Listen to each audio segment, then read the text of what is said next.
বন্ধুরা, আজ আমি আপনাদের সাথে খুবই দারুণ মজার একটি চাট রেসিপি শেয়ার করতে যাচ্ছি। আর এটা হলো পিচ ফল, যেটাকে আমরা পিচ ফল মানে আমাদের ইতালিয়ান ভাষায় হচ্ছে এটা হচ্ছে পেস্কা, তো ইংলিশে হচ্ছে পিচ ফল। তো এই পিচ ফলটা দিয়ে আমি আজকে একটা দারুণ মজার চাট তৈরি করব। চলুন আগে পিচ ফলগুলো কেটে নিই। ফলগুলো কাটার সময় আমার আম্মাজান ফোন দিয়ে ফেলেছিল, যার কারণে ভিডিওটা উঠাতে পারেনি ফল কাটার।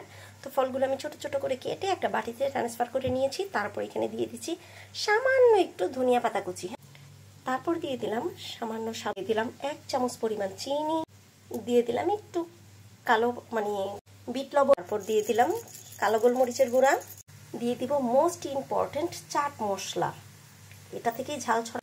তারপর দিয়ে দেব হচ্ছে কাসন্দ, এটা একদমই অপশনাল, থাকলে দিবেন, দিলে কিন্তু স্বাদটা অনেক বেশি। এইবার এটাকে ঢাকনা দিয়ে খুব ভালো করে ঝাঁকানাকা দেব। এবার হচ্ছে খোলার পালা। কতটা ক্রিমি! এই চাটটা বানিয়ে অবশ্যই 5টা মিনিট একটু রেস্ট নিয়ে খাবেন, তাহলে দেখবেন টেস্টটা আরও বেশি বেড়ে যায়।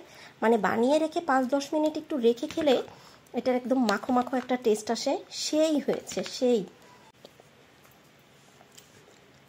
ভিডিওটা ভালো লাগলে অবশ্যই লাইক কমেন্ট করবেন, আর সেই সাথে আমাকে নতুন যারা আছেন ফলো দিয়ে সাপোর্ট করবেন, যাতে আমি এরকম সুন্দর সুন্দর ভিডিও আরও আপনাদেরকে উপহার দিতে পারি।